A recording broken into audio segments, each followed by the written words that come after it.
네, 오늘 우리 하나님께서 주신 말씀은 누가복음 23장 33절에서 43절까지의 말씀입니다.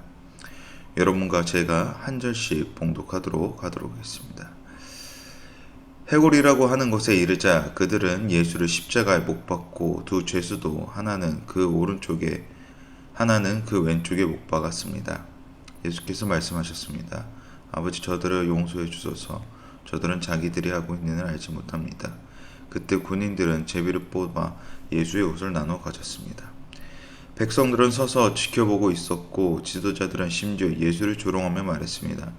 이 사람이 다른 사람들은 구원했다지 자기가 택하심을 입은 하나님의 그리스도라면 자기도 구원하라지. 군인들도 와서 예수를 조롱했습니다. 그들은 예수께 신 포도주를 들이대며 내가 유대 사람의 왕이라면 어디 너 자신이나 구원해 보시지라고 말했습니다. 예수의 머리 위에는 이는 유대 사람의 왕이라고 적힌 패가 붙어 있었습니다. 십자가에 달린 죄수 중 하나가 예수를 모독하며 말했습니다. 내가 그리스도가 아니냐? 그러면 너와 우리를 구원해 보아라. 그러나 다른 죄수는 그를 꾸짖으며 말했습니다. 너도 똑같은 십자가 처형을 받고 있으면서 하나님이 두렵지도 않으냐? 우리도 우리가 저지른 짓이 있으니 마땅히 받을 법을 받는 것이지만 이분은 잘못한 일이 아무것도 없다. 그리고 말했습니다. 예수여, 당신의 나라에 들어가실 때 저를 기억해 주십시오. 함께 읽겠습니다. 예수께서 그에게 대답하셨습니다. 내가 진실로 내게 말한다. 오늘 내가 너와 함께 있을 것이다. 낙원에 있을 것이다. 아멘. 오늘도 주님의 능력과 통치하심이 여러분 모두에게 있기를 소망합니다. 오늘 본문을 이해하기 전에 빌라도의 행동을 잠시 살펴볼 필요가 있습니다. 예수님께서는 빌라도에게 신문을 받으신 후 현장 재판을 통해 예수님께는 아무 죄가 없다고 말합니다. 그러나 이스라엘 군중들은 차라리 연쇄살인범인 바나바를 살려주고 예수를 죽이라 합니다. 빌라도는 그렇다면 예수를 죽이는 것이 자신의 결정이 아닌 이스라엘 백성들의 결정임을 말하며 손을 씻는 행동을 합니다. 그렇게 행동한 것이 정치적 상황을 보아 이스라엘 상황이 좋지 않아 자신이 다스리는 도시에서 폭동이나 반란을 우려하여 그런 것일 수도 있겠지만 다른 한편으로는 그는 자신의 행동에 전혀 의롭게 행동하지 못했습니다. 자신이 옳다 생각하였다면 떳떳하게 자신이 그 일을 감당했을 것입니다. 그러나 남의 탓으로 옮겨버리는 태도는 본인 또한 이 일에 자신하지 않았음을 보여줬던 것이죠. 그런 그의 무책임한 행동은 오히려 직무유기에 해당합니다. 그 무엇도 자신의 결정을 대신할 수 없습니다. 만약에 남이 나의 책임을 다 할 수 있다면 예수님은 사실 십자가에 돌아가실 이유도 없었겠죠. 왜냐하면 계속해서 제물을 통해 제사를 드리면 되는 것이니까요. 그러나 이것이 궁극적으로 문제가 되는 것은 결국에는 자신의 고백이 되지 않기 때문입니다. 다시 말해 그러한 진정성이 없는 허례허식들을 주님은 폐하러 오신 것입니다. 우리가 다시 본문으로 돌아와 33절 함께 읽도록 하겠습니다. 해골이라고 하는 곳에 이르자 그들은 예수를 십자가에 못 박고 두 죄수도 하나는 그 오른쪽에 하나는 그 왼쪽에 못 박았습니다. 여기서 해골은 히브리 말로 골고다라고 합니다. 누가가 이렇게 기록한 것은 해골 모양을 닮은 곳이라는 뜻입니다. 저희가 잘 아는 말로는 갈보리라고 하는 영어적 표현도 있습니다. 예수님과 함께 십자가에 못 박힌 자들에 대해서는 누가는 상세히 기록하고 있지는 않으나 마태와 마가의 기록에 의하면 그들은 구체적으로 강도였다고 밝히고 있습니다. 그리고 당시 최고의 형벌을 받게 되었던 것으로 보아 단순한 강도가 아닌 살인을 행하거나 그에 상응하는 큰 범죄를 행한 사람임을 발견할 수 있습니다. 이런 강도들 사이에 예수님을 십자가에 못 박았다는 것은 같은 부류로 취급하여 그의 십자가형이 마땅하다는 생각에 유도가 담겨 있었던 것이죠. 이렇게 대제사장들과 서기관의 계략이 숨겨져 있음을 알 수 있습니다. 34절 함께 보겠습니다. 예수께서 말씀하셨습니다. 아버지, 저들을 용서해 주소서. 저들은 자기들이 하고 있는 일을 알지 못합니다. 그때 군인들은 제비를 뽑아 예수의 옷을 나눠 가졌습니다. 십자가의 못을 박히시는 순간에도 주님은 백성들에 대한 걱정이 앞서 있으십니다. 그 누구의 마음이 이와 같이 이렇게 아플까요? 마치 부모가 자신은 괜찮으니 우선 자식부터 챙기는 모습이 이와 같지 않을까 합니다. 부모된 마음은 누구도 처음에는 알지 못합니다. 그러나 나이를 먹고 점차 그 자리에 있을 때 우리는 그때야 비로소 부모의 섬김이 이랬음을 깨달아 감사하게 됩니다. 군인들이 예수의 옷을 나누는 파렴치한 행동 또한 나중에 그들이 주님을 진정으로 믿고 깨닫는다면 실로 그들에게 얼마나 부끄럽고 감사한 기억이 되지 않았을까 합니다. 우리는 바늘로 허벅지만 찔러도 아픈데 대못이 손목에 박히는 그 처절한 아픔과 고통 속에서도 주님은 긍휼함 속에서 우리를 먼저 생각하시고 위로하시고 붙들어 주십니다. 지금은 그들이 보지 못할지라도 알지 못할지라도 너희를 향한 나의 사랑은 변하지 않는다는 것을 볼 수 있습니다. 35절 함께 읽겠습니다. 백성들은 서서 지켜보고 있었고 지도자들은 심지어 예수를 조롱하며 말했습니다. 이 사람이 다른 사람들은 구원했다지 자기가 택하심을 입은 하나님의 그릇이라면 자기도 구원하라지. 계속해서 예수님을 향한 괄시와 조롱이 이어집니다. 그 자리에서 구경하고 있는 백성들은 예수님을 통해 기적을 경험했던 백성들도 있었을 것이고 또는 그 자리에서 그 예수님께 이 상황을 어떻게 타파하실까라는 기대를 안고 온 백성들도 있었습니다. 마치 동물원에서 신기한 것을 구경하듯이 어떤 행동을 보여줄 거란 기대와 마찬가지 말입니다. 그 기대는 무엇입니까? 자신들의 소망과 바람이었습니다. 사람은 누구나 자신이 원하는 것이 있으면 사실과 다르게 왜곡되어 생각합니다. 백성들의 모습 또한 이와 같았습니다. 만약에 그들이 진실로 성경을 바라봤다면, 예수님께서 하신 일들을 정확한 시선으로 바라봤다면 강 넘어 불구경하듯이 쳐다보고만 있지는 않았을 것입니다. 전쟁에서 자신의 왕이 잡힐 위기에 처해 있습니다. 그런데 충성된 부하들은 목숨을 내놓아 자신의 죽음만이로 살려 후위를 도모하고자 합니다. 그 부하들이 그렇게 할 수 있는 이유가 무엇입니까? 자신의 주군에게 미래가 있음을 믿기 때문이죠. 백성들이 생각하는 구원은 로마로부터 직접적으로 우리를 탈출시키는 또는 로마를 물리적으로 무너뜨린다는 것이 그들에게 구원이었음을 살펴보게 됩니다. 그들에게 구원은 현재 자신의 삶에 있어서의 구원이지 하나님 나라를 향한 갈망에 있어서의 구원이 아니었던 것이죠.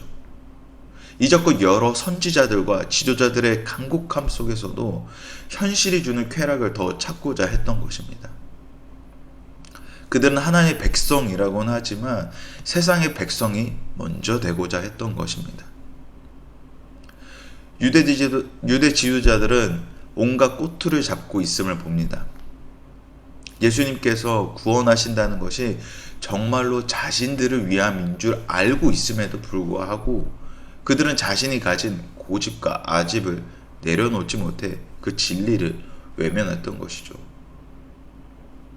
우리의 모습 또한 이러한 고집과 아집들이 엉켜서 온전히 주님을 바라보고 있지 못하는 모습은 없는지, 내가 기준이 되어 먼저 해보고 아니다 싶을 때쯤에 그 끝이 왔을 즈음에 주님께 의탁하지는 않는지 생각하게 됩니다. 그러한 행동들이 하나둘 쌓이게 되면 나중에는 더 이상 말씀이 들어와도 뚫지 못할 정도로 마치 유대 지도자들의 모습처럼 본인의 고집만이 남아있음을 보게 됩니다.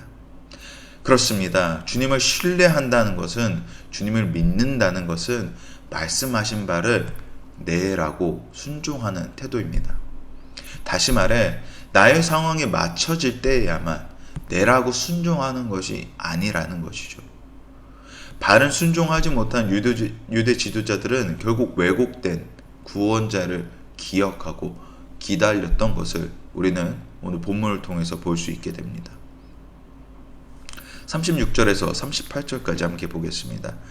군인들도 와서 예수를 조롱했습니다. 그들은 예수께 신 포도주를 들이대며 내가 유대 사람의 왕이라면 어디 너 자신이나 구원해 보시지라고 말했습니다. 예수의 머리 위에는 이는 유대 사람의 왕이라고 적힌 패가 붙어 있었습니다. 유대 지도자들과 백성들의 영향이 어디까지 미칩니까?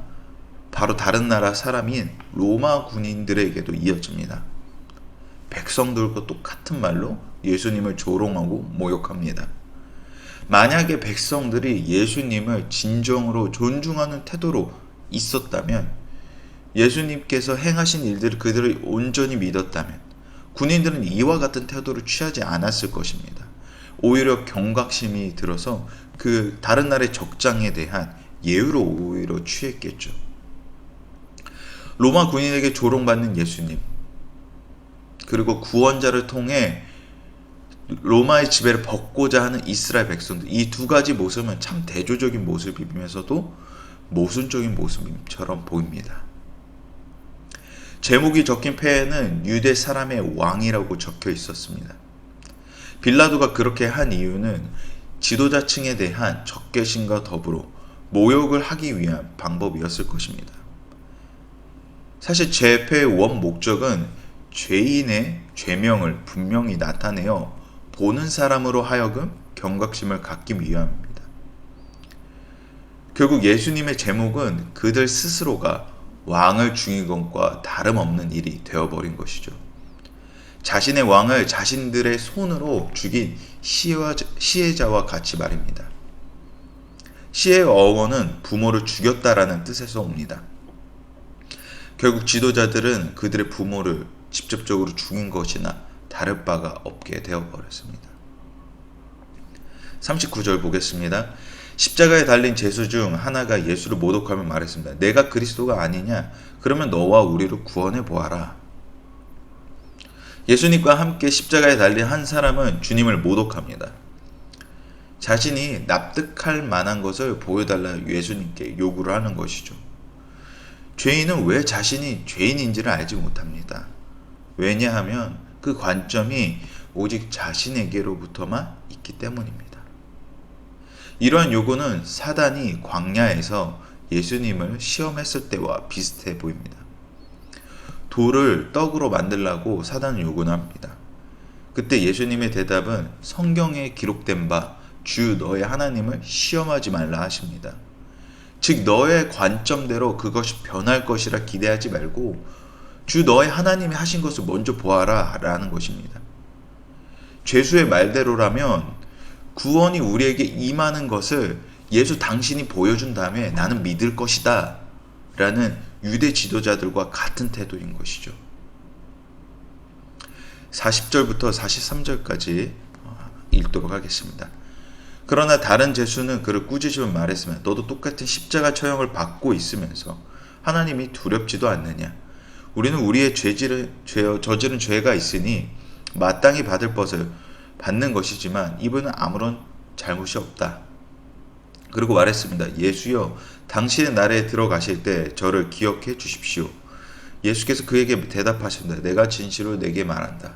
오늘 내가 너와 함께 낙원에 있을 것이다. 또 다른 죄인은 이렇게 얘기합니다. 너도 똑같은 십자가의 처형을 받고 있으면서 하나님이 두렵지 않느냐?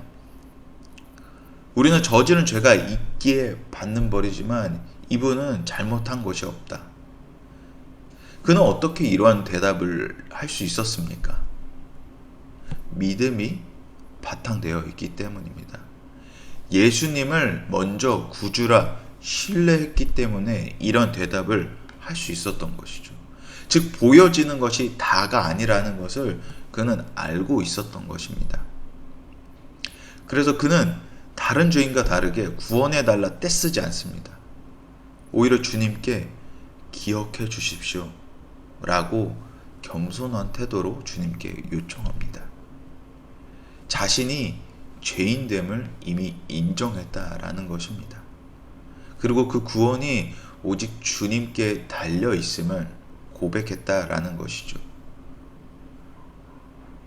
그러면 왜 유대 지도자들과 백성들 십자가에 매달린 죄수에 이르기까지 그들은 볼 수 없었던 것입니까? 그들의 고집과 생각이 먼저 판단을 했기 때문입니다.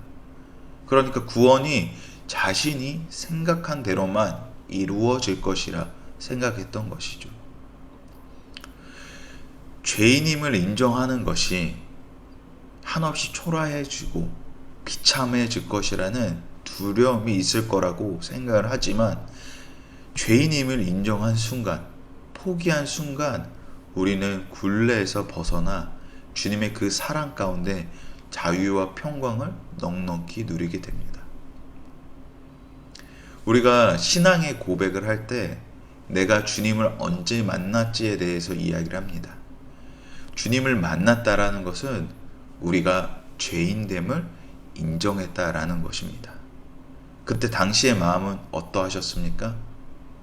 형용할 수 없는 그 넉넉함과 따스함이 우리의 삶을 다스렸던 것을, 그 기억이 우리의 경험 속에 남아 있습니다. 전적인 의지는 나를 가두는 것이 아닌 나를 더욱 자유롭게 합니다.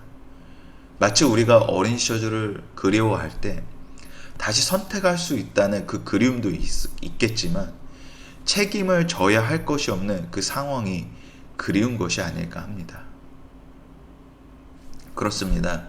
주님을 의지한다는 것, 인정한다는 것은 주님께서 우리의 부모가 되신다는 것, 울타리가 되신다는 것, 즉 유일한 위로자가 되신다는 것입니다. 세상 그 어떠한 것도 주님을 대신할 수 없다는 것을 우리는 우리의 삶의 경험을 통하여서 더욱 깊이 체험할 수 있습니다.